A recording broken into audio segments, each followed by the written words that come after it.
Process of planning, है ना। Planning कराने के बाद रोक दूंगा सिलेबस। 3 टॉपिक करा दिए, फीचर, इंपॉर्टेंस और प्लानिंग, वो स्टेप्स।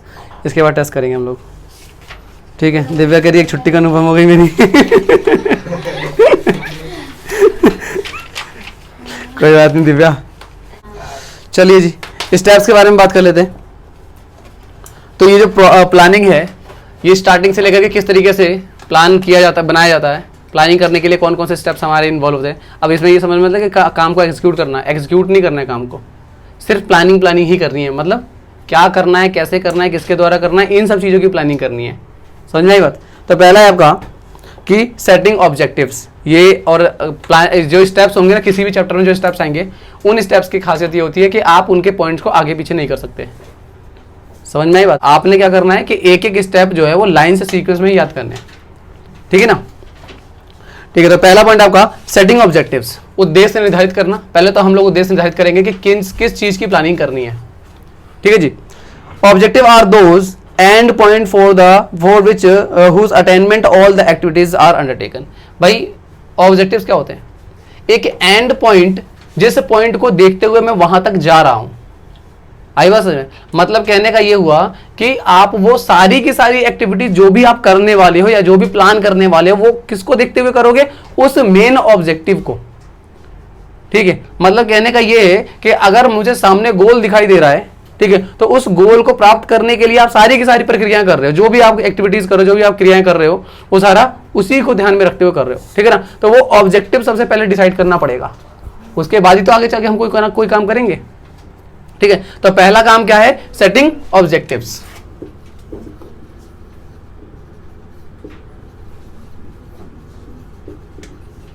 ठीक है जी, क्लियर हो गया? पॉइंट पढ़ लेते हैं एक बार।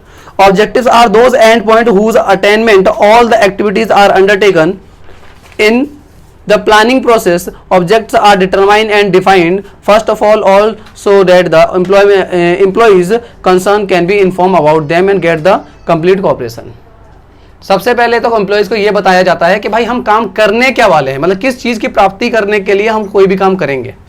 तो वो जो उद्देश्य होता है, वो उद्देश्य हम लोग बिल्कुल क्लियर कर देते हैं सभी एम्प्लॉइज को, कि या जो भी मैनेजर्स होते हैं उनको, कि भाई ये काम हमारा होना है एक्चुअल में। जैसे हम एग्जांपल ले सकते हैं कि हमारी सेल को बढ़ाना है, तो सेल जो है वो अगर 2 लाख रुपए तक की करनी है, तो हमारा मेन टारगेट क्या है?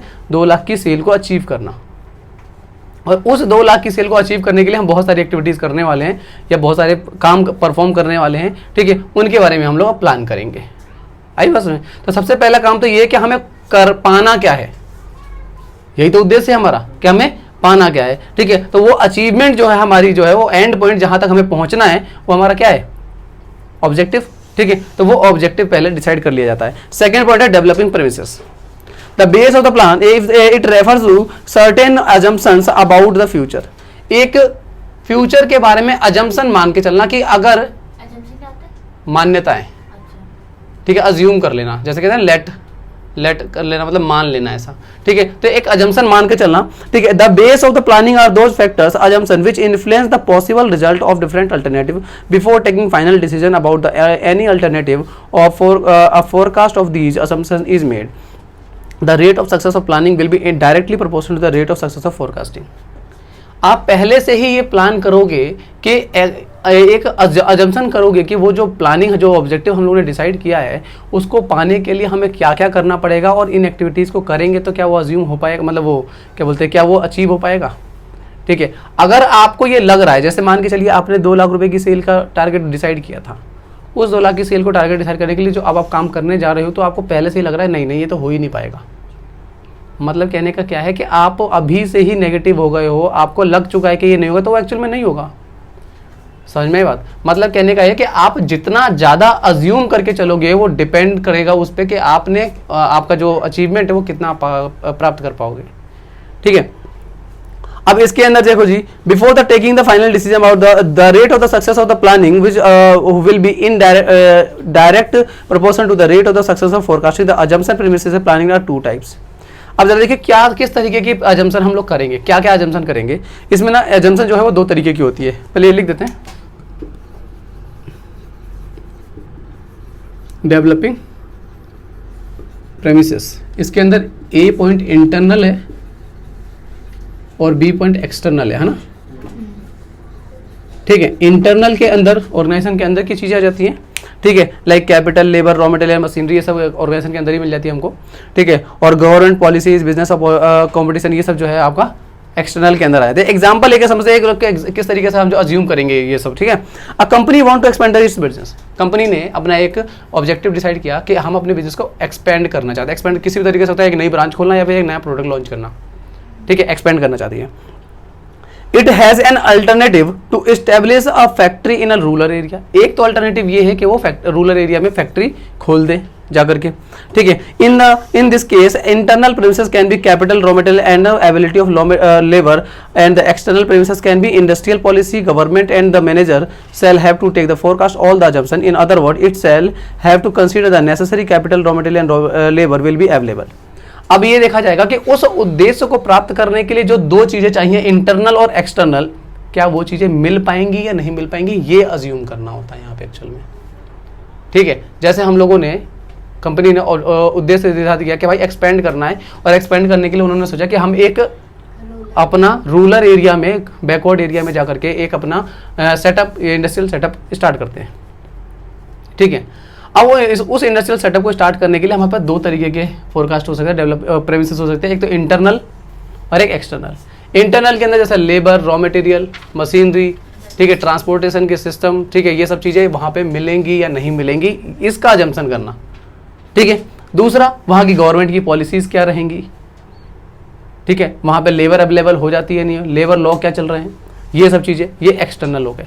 तो ये सारी की सारी चीज़ें पहले से फोरकास्ट कर लेना, ठीक है, कि वहां पे वो चीजें अवेलेबल होंगी या नहीं होंगी, समझ में आता। दूसरा स्टेप समझते हैं हम लोग। पहले स्टेप में क्या था, उद्देश्य निर्धारित करना। दूसरा स्टेप है कि उस उद्देश्य को प्राप्त करने के लिए जो जो चीजें रिक्वायरमेंट होंगी, क्या उनके बारे में अजम्पशन करना कि क्या वो चीजें अवेलेबल हो पाएंगी। जैसे हमारे वाले केस में वहां पे रॉ मटेरियल मिल पाएगा, बैकवर्ड एरिया में लेबर मिल पाएगी, समझ में आएगा, जो मशीनें हमें चाहिए वो मशीनें वहां तक पहुंच पाएंगी या नहीं पहुंच पाएंगी, ये सब चीजें क्लियर हो गया, ठीक है। तो हमारा डेवलपिंग प्रेमिसेस क्लियर हो गया है ना। बता क्या है, बता। अरे तेरे से पूछ रहा हूँ, तेरे से। हाँ, इतनी जल्दी आपने पूछ लिया, रीड तो करने दो। कम से कम 1-2 जन्म का तो टाइम देना चाहिए था, है ना। आपने एक बार बता दिया, एक बार रीड करने का तो मौका देते। हाँ, कोई बताएगा। हाँ, डेवलपिंग प्रेमिसेस मतलब दो तरह की होते हैं, एक इंटरनल जिसके अंदर हम वो पता लगाते हैं कि लेबर, रॉ मटेरियल मिलेंगे, मशीनरी, हाँ, के अंदर हम ये पता लगाते हैं कितनी पॉलिसी है, क्या वो टैक्सेस है, रेट ऑफ इंटरेस्ट क्या चल रहा है। हाँ, ये सब चीज़ें हम उस एरिया के उस ऑब्जेक्ट से रिलेटेड जो है, और रिलेटेड जो है हम लोग पता लगाते हैं, ठीक है ना। तो हमारा डेवलपिंग प्रेमिसेस हो गया, ठीक है। तीसरा है identifying the alternative course of action.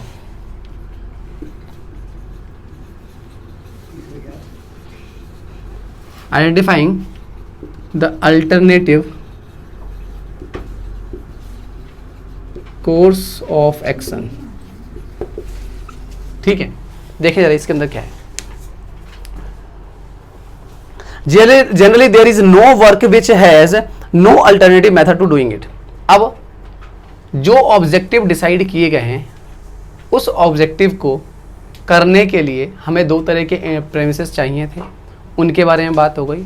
अब उसको प्राप्त करने के लिए आपके पास कौन कौन से अल्टरनेटिव्स हैं, जैसे कि हम कह सकते हैं कि जो सेल बढ़ाने के लिए हमारे पास एडवर्टाइजमेंट का काम था, ऑफर का काम था, पर्सनल सेलिंग का काम था, बहुत सारे तरीके थे, मेथड थे हमारे पास उसको अचीव करने के लिए, ठीक है ना। तो अब वो सारे के सारे अचीव जो मेथड हैं वो कहते हैं, मेथड कह सकते हो, क्या कहेंगे, अल्टरनेटिव, ठीक है। अल्टरनेटिव कहा जाता है, ठीक है। अलग अलग मेथड या अलग अलग जो ऑप्शंस है हमारे पास, उन ऑप्शन को हम अल्टरनेटिव कहते हैं। तो वो अलग अलग ऑप्शन, कितने ऑप्शन आपके पास हैं, ठीक है। तो ये कहलाएगा आपका क्या, जितने भी ऑप्शंस हैं सारे के सारे ऑप्शन हम लोग अभी स्टडी करेंगे, सारे के सारे ऑप्शन ढूंढ लेंगे पहले, ठीक है ना, और यहाँ पे ढूंढना शुरू कर देंगे। On the basis of the objective, the organisation and the limitation of planning, alternative course of doing a particular work can be discovered. इससे क्या होगा कि एक पर्टिकुलर हमें एक पर्टिकुलर मेथड को चूज करने में सहायता मिलेगी।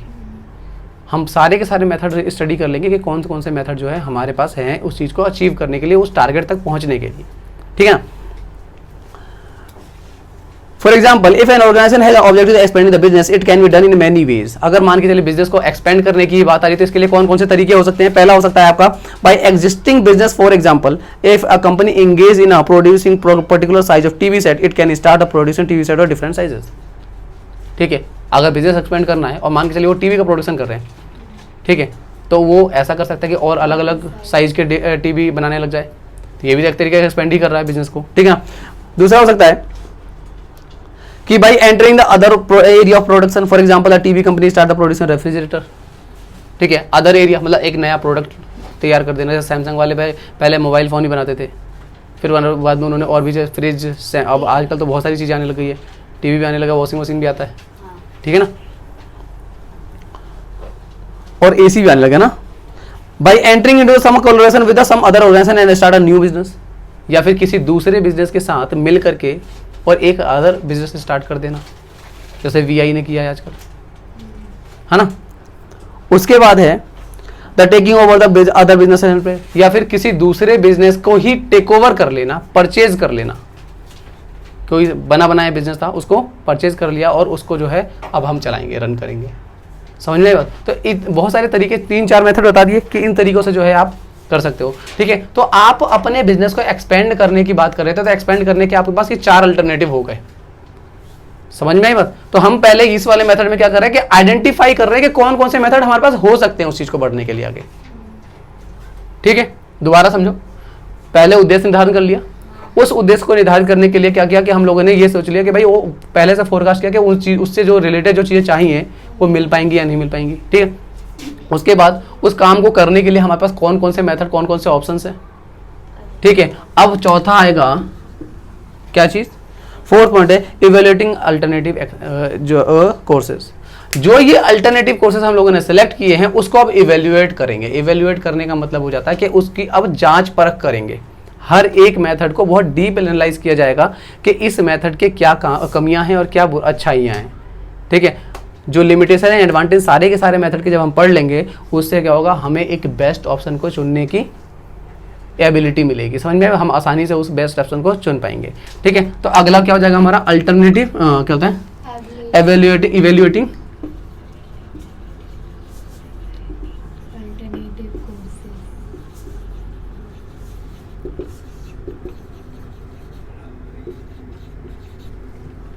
ठीक है जी। तो ये तो समझ में आ गया, इवेल्युएट करना। एक बार पढ़ लेते हैं। All those alternative course which are up to expectation of the minimum preliminary criteria are selected for intensively study. It will be seen the what extent a particular alternative course help the attainment of the objective. आप हर एक option को अच्छे से study करोगे और आप देखोगे कि किस वाले से ज़्यादा आसानी से, इकोनॉमिकल तरीके से और बेस्ट वे में हम अपने ऑब्जेक्टिव को अचीव कर सकते हैं। समझ में आई बात। जैसे हमारे सेल वाले ऑप्शन में हम एडवर्टाइजमेंट का भी देख लेंगे, ठीक है, ऑफर्स का भी देख लेंगे, पर्सनल सेल का भी देख लेंगे, सबका, और देखेंगे कि सबसे बेस्ट हम किस मेथड से अपनी टारगेट को अचीव कर सकते हैं। ठीक है जी। उसके बाद क्या होगा, सेलेक्टिंग एन अल्टरनेटिव। ठीक है, कुछ नहीं है इसके अंदर। तो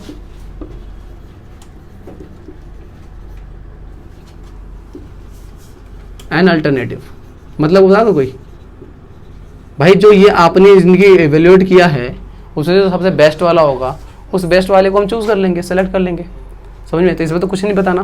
ठीक है, ये क्या हो जाएगा, सेलेक्ट हो जाएगा। और सेलेक्ट होते ही क्या कर देंगे हम लोग, इंप्लीमेंट कर देंगे, है ना, यही है ना, implementing the plan, implement the plan, और उसके बाद फॉलो अप, है ना। फॉलो अप मतलब उसके ऊपर आप काम करना हम शुरू कर देंगे। समझ में आई बात। तो समझने वाले 2 ही 3 पॉइंट थे इसके अंदर। पहले सेटिंग ऑफ ऑब्जेक्टिव, उद्देश्य निर्धारित करना, ठीक है, उसमें उद्देश्य का एक डेफिनेशन लिख देना छोटी सी, ठीक है। उसके बाद डेवलपिंग प्रोसेस, इसमें थोड़े थोड़े ये आइटम लिख देना। इंटरनल में क्या क्या आता है कि लेबर कैपिटल एंड मशीनरी, ठीक है। इसके अंदर आता है government policies, tax system in और इंटरेस्ट रेट, ये सब चीज़ें, ठीक है, कि ये सब चीज़ें वहाँ पे जो है अवेलेबल होंगे नहीं, या फिर उस बिजनेस को करने के लिए ये सारी की सारी चीज़ें जो हैं आपके पास अवेलेबल होंगी या नहीं होंगी, आप फोरकास्ट करते हो। उसके बाद जैसे कि मान के चलिए इसके अंदर क्या है, मैंने कोई ऐसा बिजनेस मैं कोई ऐसा प्रोडक्ट लॉन्च करने जा रहा हूँ जिसके लिए रॉ मटेरियल जो है बहुत मुश्किल से मिलता है। ठीक है, तो मतलब अभी से ही मुझे दिक्कतें आ रही, मुझे समझ में नहीं आ रहा कि मैं मटेरियल का क्या करूँगा। ठीक है, तो जब मैं प्लानिंग एग्जीक्यूट कर दूंगा, फॉलो अप कर दूंगा, तो जब काम कर रहे होंगे उसमें तो दिक्कतें बढ़ जाएंगी। उद्देश्य हमारा ऑब्जेक्टिव हम पहुंच ही नहीं पाएंगे वहाँ तक। समझ में आई बात? तो हम इसीलिए तो पहले से फोरकास्ट कर रहे हैं कि हमारे पास वो सारी की सारी चीज़, चाहे मशीनरी हो, चाहे लेबर हो, चाहे मटेरियल हो, चाहे हमारा गवर्नमेंट का पॉलिसी हो, चाहे कोई टैक्स रेट हो, चाहे इंटरेस्ट हो, ठीक है, किसी भी तरीके का चीज़ हो, वो जो है वहाँ पर जो है हम लोग पहुँचे, हमें दिक्कतें आने लग जाएंगी। ठीक है, इसलिए हम लोग क्या है पहले से ही हम उसके फोरकास्ट कर लेते हैं। फोरकास्टिंग करने का मतलब होता है कि एक अपने पहले से अनुमान लगा लेना, अज्यूम कर लेना। ठीक है, उसके बाद आइडेंटिफाई द अल्टरनेटिव, उस उद्देश्य को प्राप्ति करने के लिए कौन कौन से तरीके हैं हमारे पास। ठीक है, उन तरीकों का इवेल्युएशन करना, जांच परख करना। ठीक है, कमी अच्छाई बुराई से जो भी है, जो बेस्ट होगा वो उसको, फिर सिलेक्शन है ना alternative, selecting and best alternative लिख लेना, बेहतरीन रहेगा, याद रहेगा तुमको। ठीक है, जो बेस्ट ऑप्शन रहेगा, या फिर सेलेक्टिंग एंड बेस्ट ऑप्शन भी एग्जाम के लिए या कह रहा हूँ कि अगर नहीं याद रहता है तो बेस्ट ऑप्शन भी लिख सकते हो। ठीक है ना। उसके बाद इम्प्लीमेंटेशन ऑफ द प्लान, और जो प्लान आप एग्जीक्यूट करोगे उसको इम्प्लीमेंट कर दोगे और फिर फॉलो अप करना शुरू कर दोगे। हाँ, समझ में आई बात? क्लियर हो गया? इस स्टेप के अंदर ऊपर नीचे नहीं होना चाहिए, कि ऐसा तो नहीं होगा ना कि पहले भाई फॉलो अप कर लोगे बाद में से प्लान ऑब्जेक्टिव बनाओगे, समझ में? तो गलत हो जाएगा। एग्जाम में क्वेश्चन किस तरीके का आता है, बोलेगा कि भाई ये बताइए कि आइडेंटिफाइंग द अल्टरनेटिव ऑफ ये कहते हैं, ये अल्टरनेटिव कोर्सेज ऑफ एक्शन के बाद के 3 पॉइंट और बताइए, तो उसके बाद के 3 पॉइंट पूछ लेगा इस तरीके से। समझ में आई बात? या फिर ये बोलेगा कि फॉलो अप से पहले के 2 पॉइंट बता दीजिए, तो फॉलो अप से पहले के 2 पॉइंट बता देगा। समझ में? इस तरीके के क्वेश्चन पूछ लेता है कई बार एग्जाम में। ठीक है, या फिर ऐसा होता है कि एक केस स्टडी बना देगा, बोलेगा कि उन्होंने ये वाला मेथड, ये वाला ऑप्शन कर लिया है, अब वो उन्हें समझ में नहीं आ रहा क्या किया जाए, तो उनकी हेल्प कीजिए कि क्या करेंगे, तो आगे के पॉइंट तुमने लिखने। समझ में बात? तो इस तरीके से क्वेश्चन घुमा के 12th क्लास की बिजनेस स्टडी ज़्यादा टफ है। ठीक है, क्योंकि केस स्टडी से पूरा का पूरा भरा रहता है क्वेश्चन। ठीक है, और सबसे बड़ी बात केस स्टडी जो है बहुत टफ आती है। ठीक है जी।